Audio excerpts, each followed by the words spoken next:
Very good morning to you all. Today we are taking module 3 of the paper 2. The title of today's discussion is Proto Renaissance, circa 1280 to 1400. By the end of the chapter, you will have been able to acquaint about the proto period of Renaissance. Look at the artists of the period and understand their works. The components of the module are: Introduction,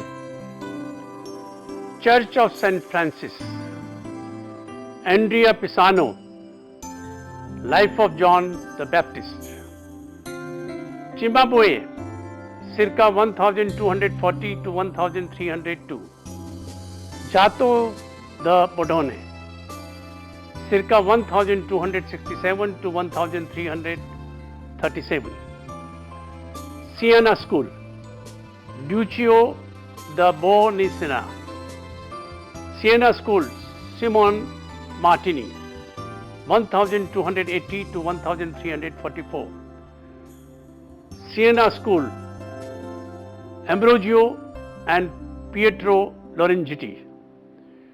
Introduction. Though many medieval conventions survived into 14th century and the international Gothic style, a decorative and two-dimensional form of representation was in vogue.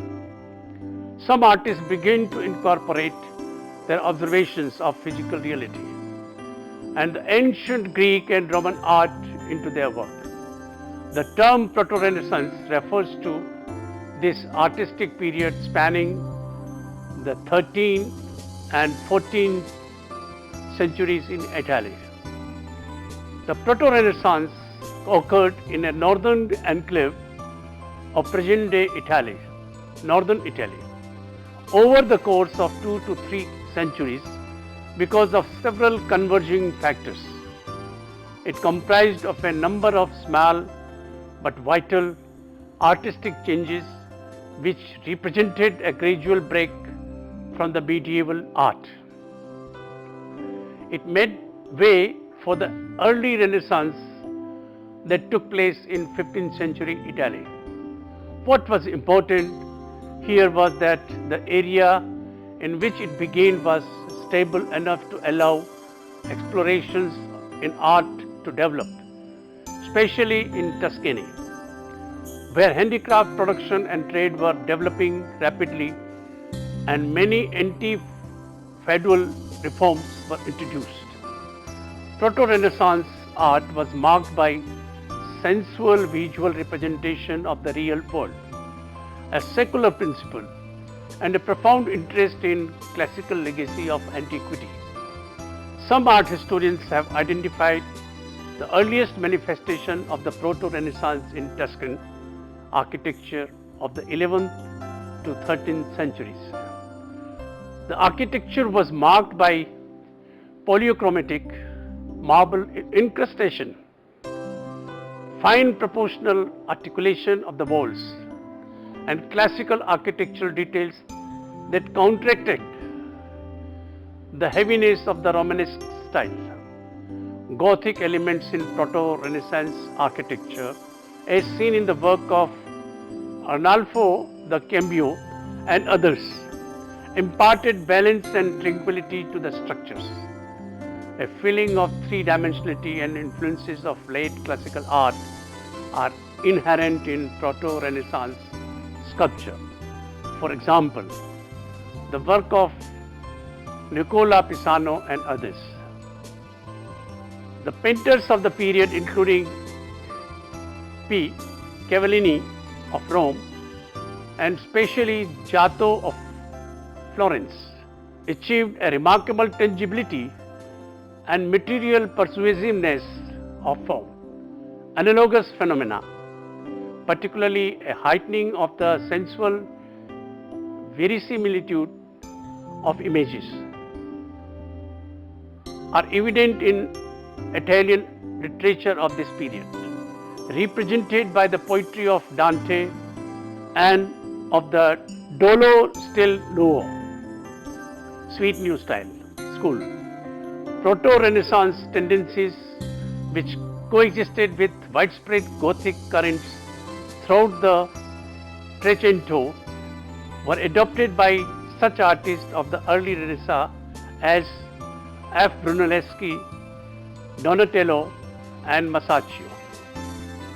The main types of art practiced during the Proto-Renaissance period included fresco, mural painting, tempera, panel painting, book illustrations, relief sculpture, goldsmithing and other forms of metal work.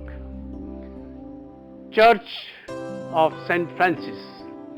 The Italian Church of St. Francis was one of the first architectural structures to contribute to the new humanism, related with Renaissance and expressed in the painters of Florence, namely Cimabue, Bondone and Siena, namely Duccio, Martini and Lorenzetti brothers.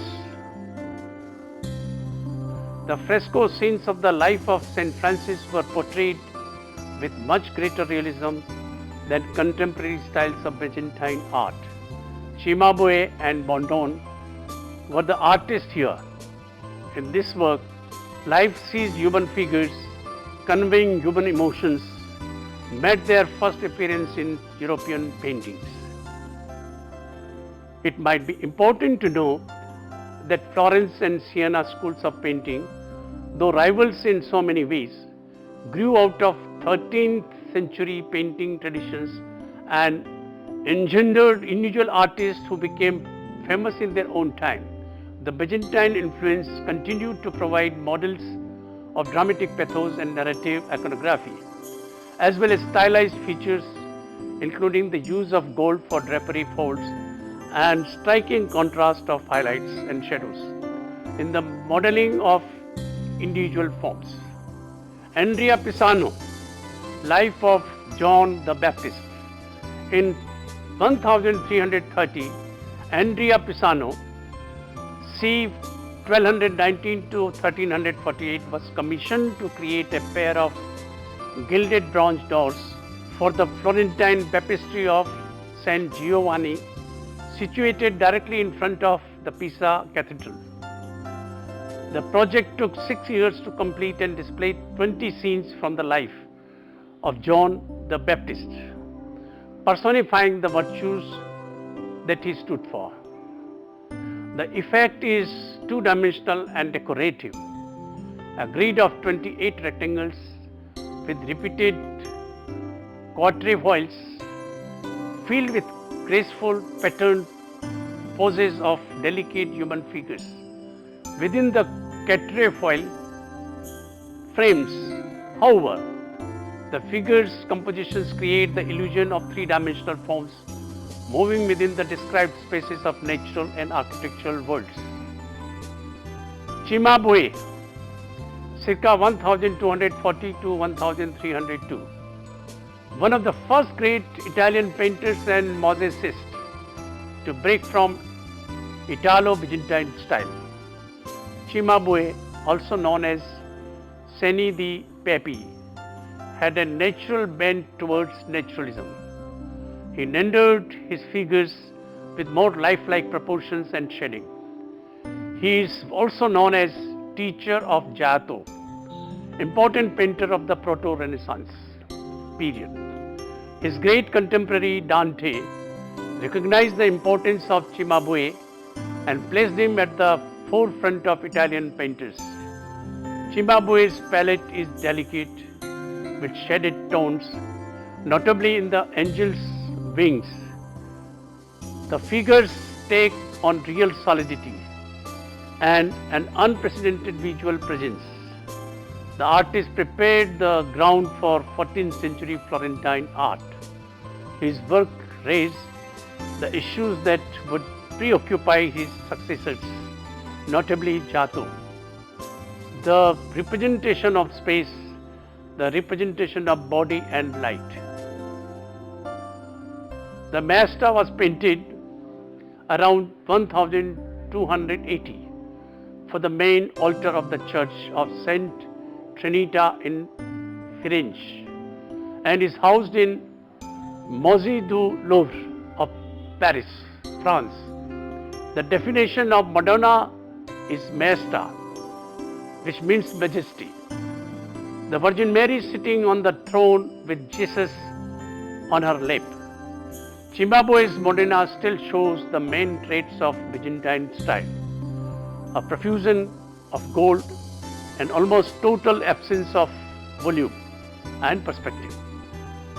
You might want to compare this one with those drawn by Duccio di Montesena and Giotto as a separate exercise.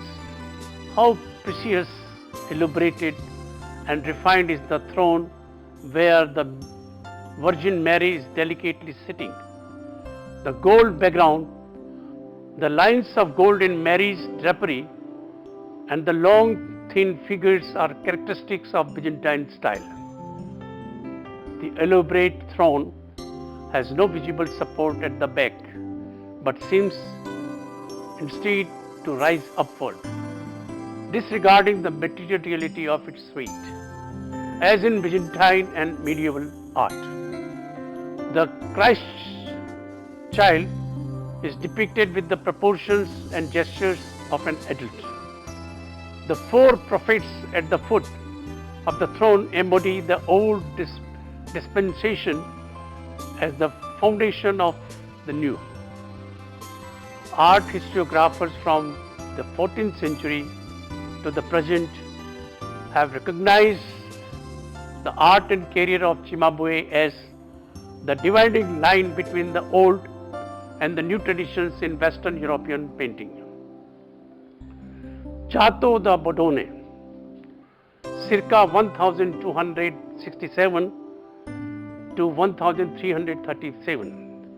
Giotto first painted in Upper Church of San Francisco in Assisi.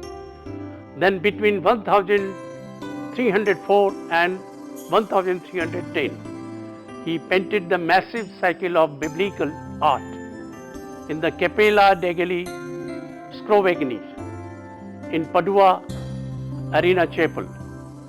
As the pupil of Cimabue, he not only learned from his master but imitated nature so perfectly that he removed the crude Byzantine style of painting and created a new modern way of drawing, taking inspiration from nature itself.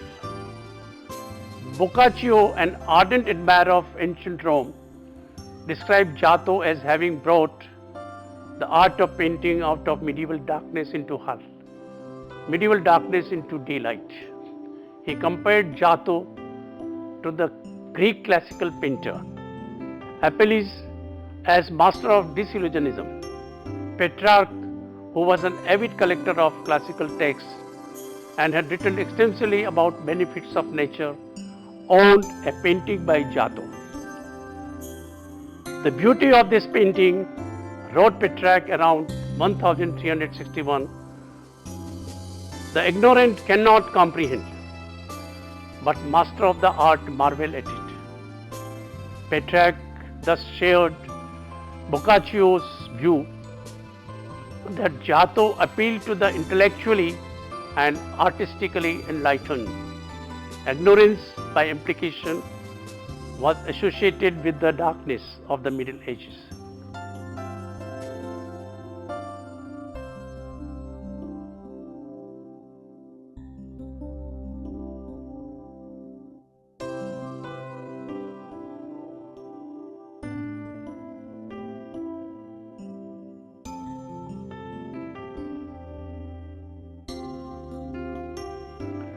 Compared to Cimabue's Virgin and Child enthroned, Giotto's panel of the same subject, painted about 30 years later for the Church of the Ognissanti, All Saints in Florence, exhibits greater spatial consistency and sculptural solidity while retaining some of Cimabue's conventions. The position of the figures within the symmetrical compositions reflect Cimabue's influence.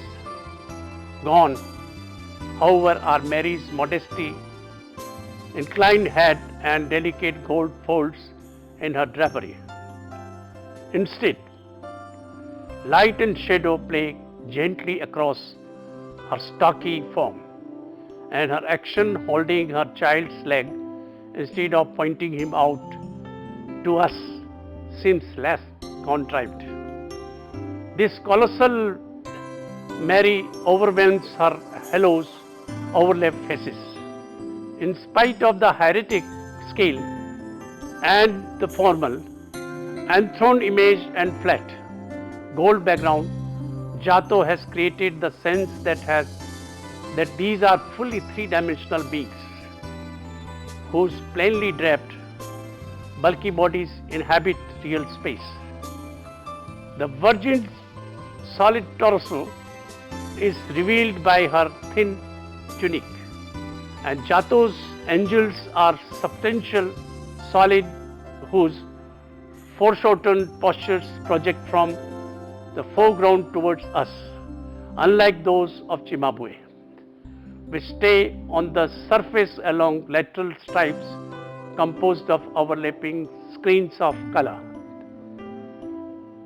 Giotto's masterwork is the decoration of the Scrovegni Chapel in Padua, also known as the Arena Chapel, completed around 1305. This fresco cycle depicts the life of the Virgin and the life of Christ. It is regarded as one of the supreme masterpieces. Here, figures are not stylized or elongated and do not follow the Byzantine models of his contemporaries. They are solidly three-dimensional, have faces and gestures that are based on close observations, and are clothed not in swirling formalized drapery, but in garments that hang naturally and have form and weight. He also took bold steps in foreshortening and with the having characters face inwards, with their back towards the observer, creating the illusion of space. The figures occupy compressed settings with naturalistic elements, often using forced perspective devices so that they resemble stage sets. This similarity is increased by Giotto's careful arrangement of figures in such a way that the viewer appears to have particular place and even an involvement in many of the scenes. On the north and south walls, three levels of rectangular scenes illustrate the lives of Mary, her parents Anna and Joachim, and Jesus. Below the narrative scenes on the north and south walls are virtues and vices, according to the traditional left-right symbolism. As the viewer enters the chapel, the virtues are on the right and the vices on the left. Facing the observer is the chancel arch, containing Gabriel's vision at the top.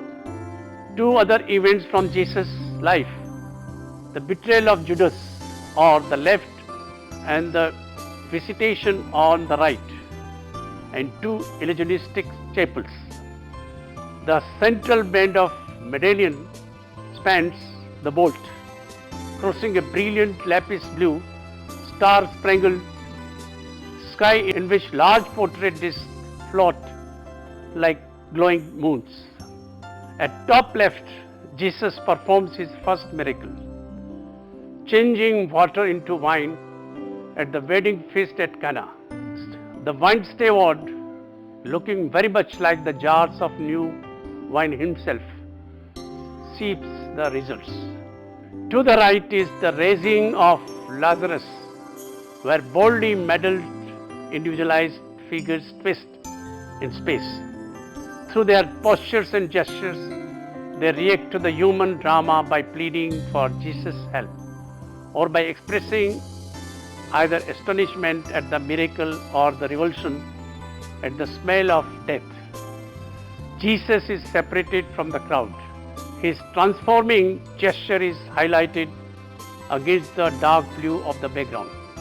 His profile face locked in communication with the similarly isolated Lazarus, whose eyes still fixed in death, let us know that the miracle is just about to happen. On the lower register, where Jesus' grief-stricken followers lament over his dead body, Giotto conveys palpable human sufferings, drawing viewers into the circle of personal grief. The stricken virgin pulls close to her dead son, communing with mute intensity, while John the Evangelist flings his arm back in the convulsive despair, and others hunch over the corpse. Giotto has linked his somber scene much as the scene of Judas' pact and visitation across the century arc to the mourning of Lazarus on the register above through the seemingly continuous diagonal implied by the sharply angled hillside behind both scenes and by the rhyming repetition of mourners in each scene facing in opposite directions who throw back their arms to express their emotional state. Viewers would know that the mourning in both scenes is resolved by resurrection, portrayed in the last picture in this set. Following traditional medieval practice, the fresco program is full of scenes and symbols like these that are intended to be contemplated as coordinated or contrasting juxtapositions.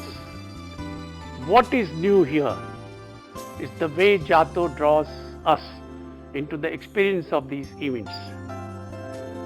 This direct emotional appeal not only allows viewers to imagine these scenes in relation to their own life experiences, it is also embodies the new Franciscan emphasis on personal devotion rooted in empathetic responses to sacred stories. Siena School. Duccio the Boexegna, like their Florentine rivals Sienese painters, were rooted in 13th century pictorial traditions, especially those of Byzantine art. Sienese painting emphasized the decorative potential of narrative painting with brilliant, jewel-like colors and elegantly posed figures. Siena's foremost painter was Duccio the Boexegna, active 1278-1318, whose creative synthesis of Byzantine and French Gothic sources transformed the tradition in which he worked. His imaginative narration, his drawing, his sensitive gradation of color, and surprisingly deep pictorial and landscape spaces even surpassed those of the Florentine artists. Duccio is more three-dimensional than the former, but less so than the latter. The throne rests on a solid horizontal, but it rises at the back at the oblique angle, and four of the angels are suspended in a flat gold space. Duccio has emphasized vivid color, an abundance of gold, and elaborate architectural detail to enhance the glory of Jesus and his mother. The tension between naturalism and flat patterning is a formal echo of the shift between the material and the spiritual worlds embodied by the life, death, and resurrection of Christ. In this painting, as in the Cimabue and the Giottos, Mary is Queen of Heaven and her son is its future king. Between 1308 and 1311, Duccio and his workshop painted a huge altarpiece commissioned by Siena Cathedral and known as the Maesta, the Majesty. It is dominated by a large representation of the Virgin and Child in Majesty. Thus, its title is Maesta, flanked by 20 angels and 10 saints, including the 4 patron saints of the Siena, kneeling in the foreground. Above and below this lateral tableau were small narrative scenes from the last days of the life of the Virgin above, and the infancy of Christ spread across predella. Siena School, Simone Martini, 1344. Duccio's student Simone Martini presents a still broader spectrum of themes and styles. He also made his start in Siena with a Maesta painted as fresco for the Palazzo Pubblico in a currently variation of Duccio's altar painting in cathedral. Martini's further work in Italy increasingly reveals influences from the French Gothic book painting, as evident in the frescoes of Martini's chapel in the lower church of San Francisco in Assisi.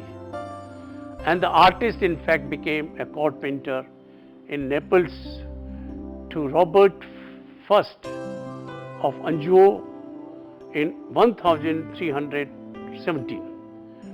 His most famous work, however, was commissioned in 1333 for the cathedral of his native Siena, an altarpiece of Annunciation flanked by 2 saints that he painted, given below.